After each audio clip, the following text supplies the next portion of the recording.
Chapter 2. Becoming True Britons. One of the many paradoxes of Irish-founded Brethranism is that it maintained its original tone of being a private assembly, and yet was highly influential on a worldwide band of evangelicals, especially those in the New World. The deepest, most basic doctrine held by all branches of Irish-derived Brethranism, honored even when the saints fought each other with a passion that was beyond hatred, was an unwavering belief in the depiction in the New Testament of the primitive church.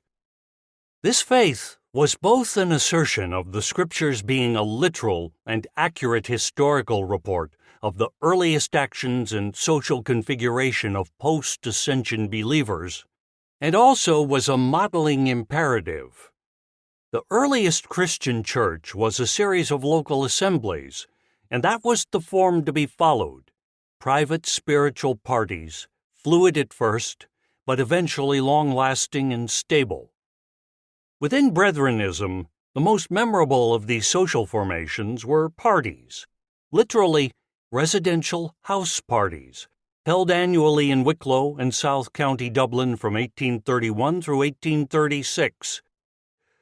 The first of these, an iconic event in the history of prophetic evangelicalism in the English-speaking world, was convened on Monday evening, the 3rd of October, 1831, when Lady Powerscourt welcomed her guests to the initial prophetic house party. She and most of her guests were favorably predisposed to the belief that they would meet Jesus soon, maybe tomorrow, or even, blessed thought, in the present hour. They had a lot on their minds, including deciphering what the Scriptures said about the last days. The rich details of the Powerscourt meetings are too much to visit here, but we need to catch the flavor of the exalted spiritual sensibilities of men, and a few women, of the Anglo-Irish social elite, defining and debating what God held in hand for persons of their sort. Big issues deserve a grand venue, and the Powerscourt estate in County Wicklow was perfect. It was an artfully natural setting, a landscape extensively and expensively designed to appear unspoiled, environmentally casual, and by virtue of carefully maintained half-fallen structures at strategic visual points, long established and well beyond merely antique. The house itself was a mid-18th century design by Richard Cassels. His Palladian style is well represented in Leinster House, Dublin, the present home of the Parliament of the Republic of Ireland. From the viewpoint of religious history, Powerscourt House was a massive amplification chamber, one that made things happening within it consequential, albeit occasionally merely self-important. It is hard to imagine how sensitive spiritual conversations could have been conducted in the main salon, 60 feet long, 40 feet wide, with a 40-foot-high ceiling, decorated with marble busts of the great men of history, and dominated by a huge throne, carved to hold the porcine George IV when he visited in 1821. And no one was certain how many rooms there were in the residence, 60-something. Yet at least in spiritual terms, the guests were not lost. The conference was a late Monday to early Friday event that left the usual upper-class Friday through Monday for recreation, and in the case of the clergy, time in the pulpit. It often seems to be God's way to begin with the upper classes, to raise up a testimony before kings and rulers, was the late-life reflection of Miss Anna M. Stoney, a third-generation member of the Brethren, whose family had been at Powerscourt in the movement's earliest days. The attendance at the daily discussion was limited to invited guests, probably 50 or more men, and a score of religiously febrile ladies of the upper classes. Roughly 36 clergy were present, overwhelmingly Anglican evangelicals, and 12 selected laymen. The guests were both spiritually concerned with the topics of the day and well informed on the intellectual issues. Almost all the men had university training and were competent in Latin and ancient Greek, and many of them had serviceable Hebrew. The meetings were chaired by the Reverend Robert Daly, the evangelical rector of Powers Court, and himself a student of biblical prophecy. In the formal meetings, participants read prepared statements, and debate was limited to emollient amendments and comments. The Reverend Mr. Daly was not naive. He knew full well that when Irish evangelicals began parsing texts concerning the end times, the heat generated could easily exceed the light cast. It is fair to ask, how original was the idea of such a meeting? Simply put, the tactic was lifted. The direct model was a series of residential conferences held at the Albury Park, Surrey, the estate of Henry Drummond, one of the heirs of Drummond's, a London private bank. Drummond was a glorious eccentric, a schoolfellow of Lord Byron and of Robert Peel, who had held a parliamentary seat in his mid-20s, but had resigned it to become a religious explorer. The Holy Land, Jerusalem, and the other holy city, Geneva, were his geographic hubs. That was before he settled down and began investing in Albury Park, where he had Augustus Pugin turn his residence and the local parish church into Gothic monuments. Drummond became enamored of the preaching of the Scottish magus Edward Irving, of whom more in a moment. And with Irving as the star attraction, Drummond held the first of his residential house parties in late 1826. Roughly 40 men, adepts at reading biblical prophecy, assembled for a week-long immersion in end-times debate. This residential congress was repeated annually until 1830. Although no women were recorded as being present as participants, suitably silent wives apparently were allowed. Lady Powerscourt was there in 1827. "I am going to the prophets' meeting at Mr. Drummond's," she wrote to Robert Daly. That, clearly, is where she found the idea for her own religious house parties. She began holding regular fortnightly Tuesday evenings at her estate to discuss prophecy, and in 1831 began her full-blown events. To return directly to Powerscourt House in Wicklow, at the first house party, the printed menu of discussion topics was almost entirely focused on the end times. The agenda concerned several recondite topics, for example, whether Ezekiel's temple is to be before or after the millennium, but revolved around three fundamental items. What was the order and nature of the dispensations of history as determined by the Almighty? Were prophetic biblical texts, especially the books of Daniel and of Revelation, to be read literally or symbolically? And what state would the world be in at the time Jesus returned to earth? The same basic questions were tumbled about at the 1832 Powerscourt Week, the 24th to 28th of September, with an increased interest in a personal Antichrist and a new focus on Yahweh's covenant with Israel, and about whether or not there were special spiritual gifts, such as speaking in unknown languages, as some of the followers of Edward Irving did, and also whether in the future the Jews would once again hold the Holy Land. The real news at the conference, however, was that the forces of order and decorum were displaced.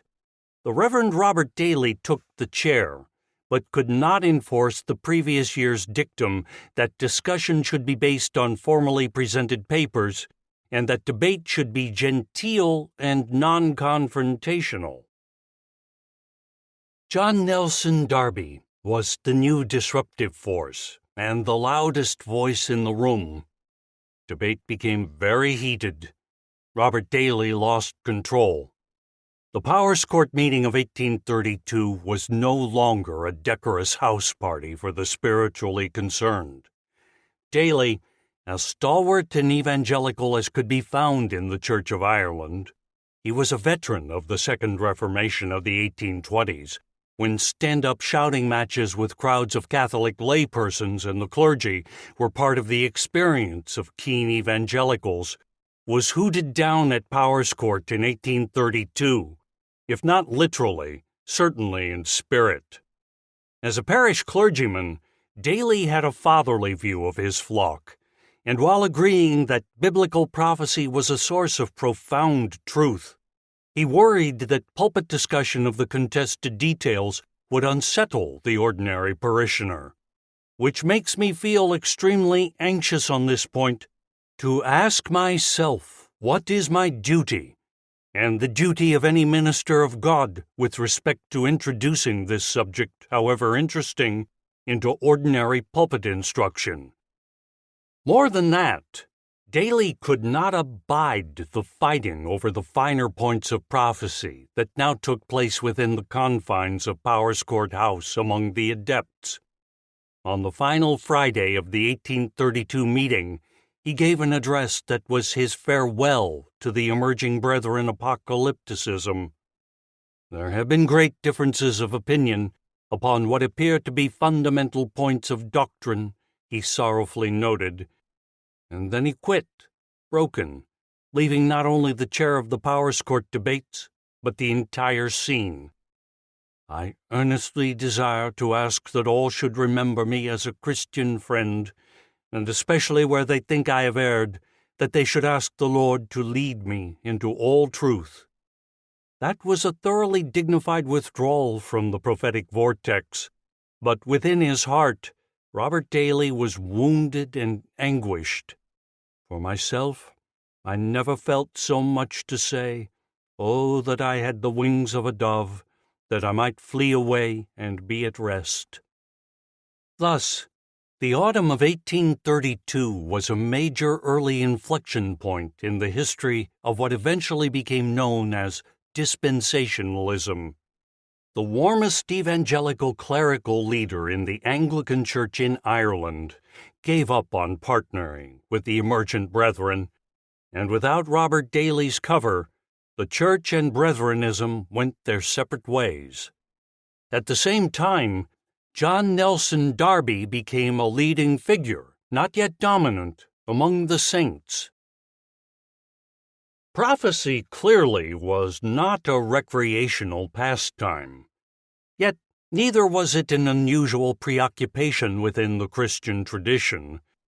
The brethren built themselves into a very long skein of Christian study and reflection that went all the way back to the 1st century.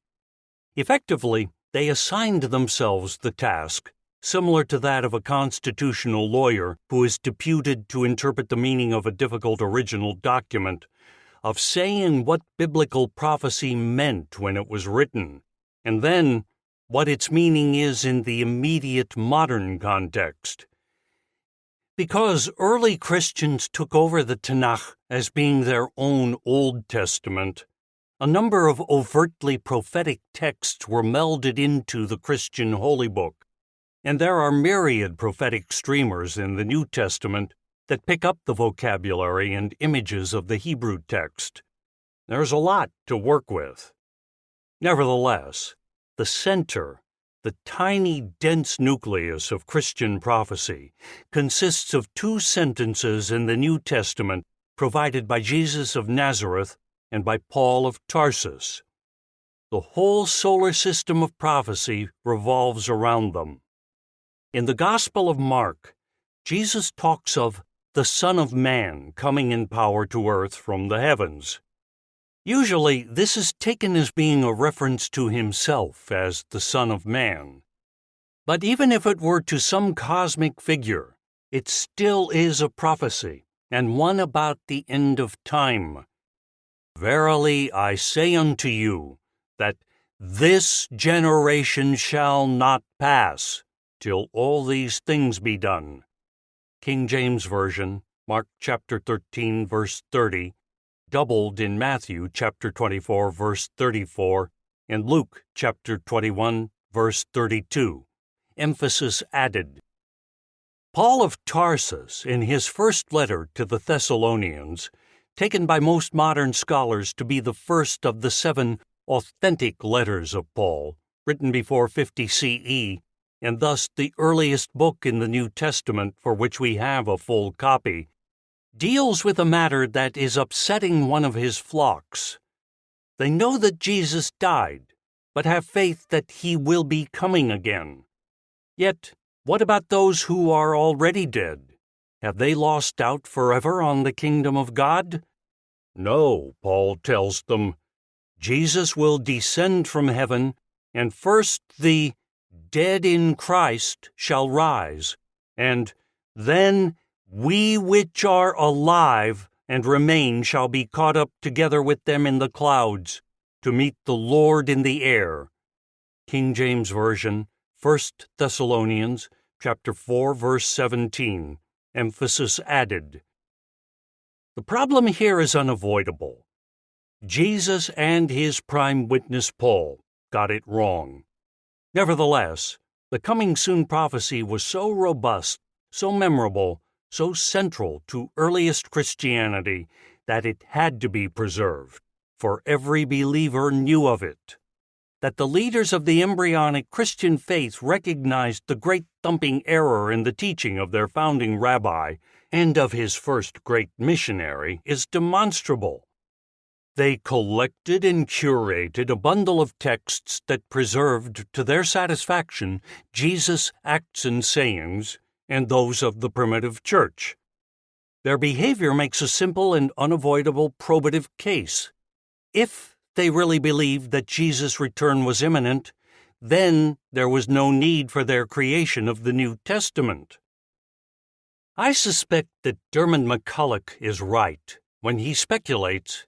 It has to be only a speculation, given the elusive nature of the evidence, that a massive crisis of confidence occurred roughly at the end of the 1st century, when the end times definitely had not arrived. It was, perhaps, one of the greatest turning points in the Christian story, although we know very little about it. Putting aside the precise dating, the challenge facing early church leaders is demonstrable. We do know what the solution was: to preserve in writing and to collect in successive codices the things that could be remembered about Jesus and his early followers. These, in their final form in the Christian canon, emerged as a narrative that ran from the story of the creation of the universe in the Hebrew Scriptures all the way to the end of time.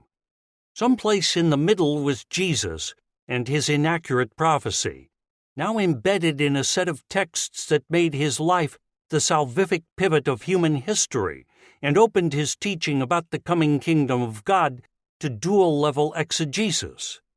The teachings could be read either as a parable about spiritual rebirth or as a prediction that, when seen in the full sweep of biblical history, actually was destined to be fulfilled just later.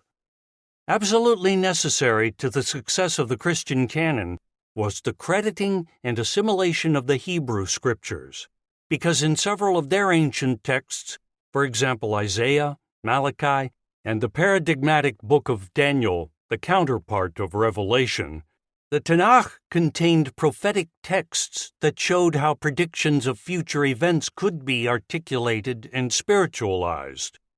With a bit of imagination, several of these could be directly built into the Christian story. Inevitably, the Christian canon had to be interpreted as prophecy, as other things too, such as discussions of law and of justice, but always also about the future, whether literal or allegorical. Curating a story that was only half done at the time of its collection, from creation of the universe to Jesus, demanded that the second half, Jesus to the end of time, had to be predictive. As uncomfortable as this has often made many later Christian apologists, the future is what the Christian canon is all about. Even when the discussion is limited to the concept of the salvation of the soul of the individual, it is prospective.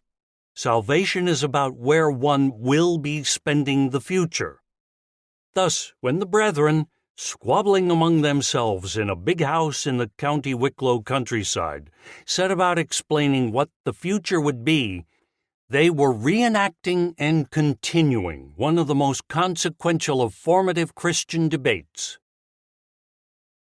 The original brethren, unlike most of their later followers, were well read in the Church Fathers and in the major earlier writers who had engaged in the deciphering of biblical prophecy. With a huge degree of compression, let me suggest that the modern take on biblical prophecy, meaning the perceptual world within which the brethren and the doctrinal descendants approached the prophetic texts, was set in the 4th century by the decision that the controversial revelation of St. John the Divine was in some degree acceptable to most leaders of the Western Church. At the Third Council of Carthage, 397, it became canonical and was placed at the end of the Bible. By ceding the concluding words in the New Testament to the book of Revelation, the 4th century Church Fathers forced the entire set of scriptures, from creation to final eternity, into a single narrative, one that ended with the Weltuntergang that was definitive and unavoidable. As the Church Fathers themselves recognized, this was dangerous. Prophecy in the Christian tradition is a very big sail in a heavy wind. It captures and transmits energy from the heavens, but there is the ever-present possibility that it will capsize the vessel or pitch some of the faithful overboard. So the question became, how does one dampen the seemingly limitless cyclonic force of unchecked biblical prophecy, while at the same time affirming the belief that everything within the Holy Scriptures is spiritually improving if read properly?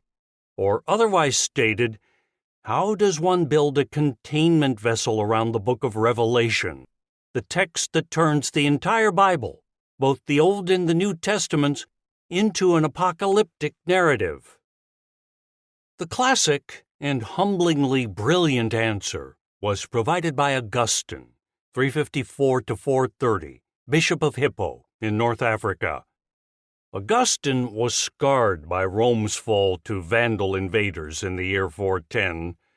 Jerusalem, home of the faith, had been twice leveled by the forces of Rome in the 1st and 2nd centuries, and now Rome itself, the citadel of his branch of Christianity, was gone. Augustine responded by writing, in 22 serial chapters, The City of God Against the Pagans, one of the most influential pieces of Christian writing ever. When he dealt with apocalyptic ideas, he referred to the Scriptures and affirmed his own faith in the second coming of Jesus to be the final judge of humanity. Augustine believed in the conversion of the Jews before the final judgment was to occur, and he cited both Old and New Testament texts that posit the end times and the final judgment. He took the book of Revelation very seriously, but only partially literally. In particular, he ridiculed the idea of the millennium, the 1,000 years before the judgment of the world that is mentioned briefly in Revelation chapter 20, verses 1 to 7, as being a literal concept. It was a spiritual one, and to interpret it carnally was to worship a metaphor. Equally significant, Augustine argued that the kingdom of heaven is not a future concept. Rather, the church, even now, is the kingdom of Christ and the kingdom of heaven. Thus, a containment vessel was created, a control of apocalypticism. Respect was paid to the book of Revelation, all the while undermining any carnal interpretation that used it as an encrypted handbook of sequential dooms and dominions.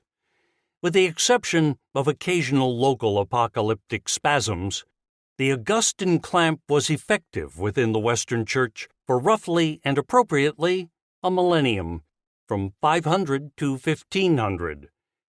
Even today, Any self-aware consideration of biblical prophecy has to start with a conversation with Augustine, and this involves the massive task of determining how the framers of the sacred texts used words, literally, figuratively, or some other way.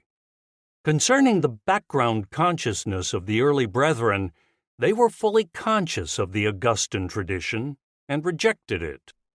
While themselves employing figures of speech and typological tropes with abandon, they simultaneously used the counter-Augustine word literal with emphasis, and at points where Augustine saw such usage as carnal. As dispensationalism evolved in North America, the word became the equivalent of a mantra, repeated loud and often at every public meeting, and always there as a subsonic rumble. Literal, literal, literal. With the various Protestant reformations, the lid on the Augustinian containment vessel began to come off. Not that the major branches of emerging Protestantism were keen on apocalyptic disorder, quite the opposite. The authorities within early Lutheranism, Calvinism, and Anglicanism all recognized the danger to their own versions of religious order that were posed by apocalyptic groups who read the scriptures as a dictating an end-times revolt against corruption and inevitably ecclesiastical authority. Within the European context, the stories of apocalyptic sects that merged biblical eschatology with radical social criticism and sometimes attempted revolution are reasonably well known. The Anabaptists of southern Germany, Fifth Monarchy men, and the Ranters and the Levelers and the Diggers of the mid-17th century revolution in England are examples. Neither the magma from these eruptions nor the fumes from scores of wee conventicles, where calloused-handed laborers and wild-eyed pastors gyred around the phosphorescent imagery of the Book of Revelation, had any direct influence upon the creation of Brethrenism and its intricate doctrinal machinery. The Brethren were too well educated, too appreciative of proper social order, and really, too upmarket. For the formation of the Brethren, the tipping moment was the bewildering upswelling that was the French Revolution. Seemingly, the entire Western European world changed. Immediately, the constraints that had limited Protestant apocalypticism among mainline Protestant groups reasonably well, and in the Roman Catholic Church almost completely, were sundered. Not that St. Augustine was wrong. A strong case for the allegorical interpretation of end-times prophecy remained, but the daily news of a world in deep and abrupt revolution sent many alert Christians to the Scriptures for a map through the maze of change, and prophecy seemed to work.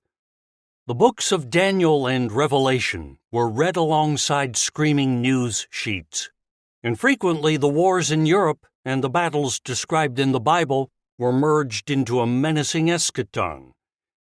If one looks at the founding generation of Brethren, the year 1800 is a representative date for the physical birth date of their members, and that is not a random fact.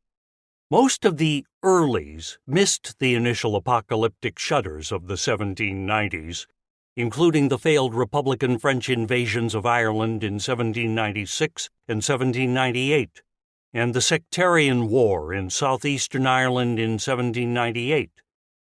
But they were formed in part by those events being part of the common cultural memory. As young men and women in the early 19th century, they grew up in a period when the long European wars seemingly juddered ever onward, an invitation to speculations of worlds a-shaping. It is well to remember that it was common for young men to enter university at age 16 or 17, or even younger. John Nelson Darby entered Trinity College Dublin at age 15. They began adult conversations early in life. At the populist level, the entire British Isles had its prophetical interpreters. A confirmation of this sea change in the attitudes of the inarticulate or in the structure of feeling of the poor may be found in an unexpected place. 1793 and 1794 saw a sudden emergence of millenarial fantasies on a scale unknown since the 17th century. Thus stated E.P. Thompson, no fan of spiritual visions, but too fine an historian to obviate the behavioral realities. For the embryonic brethren, however, the coarse voices of the poor had nothing to offer. Instead, the embryonic brethren assimilated much of the vocabulary and method of an earlier English tradition of high intellectual interpretation of eschatology as articulated by Joseph Mead, Isaac Newton, and William Warburton, and rigorously expanded by George Stanley Faber, 1773 to 1854. Mind you, only a small minority of the Protestant clergy in the British Isles were deeply interested in those questions. Once the revolutionary French threat receded, the overwhelming majority, including most evangelicals of the 1820s and 1830s, acceded to the belief that the end times would mostly be a gentle phenomenon.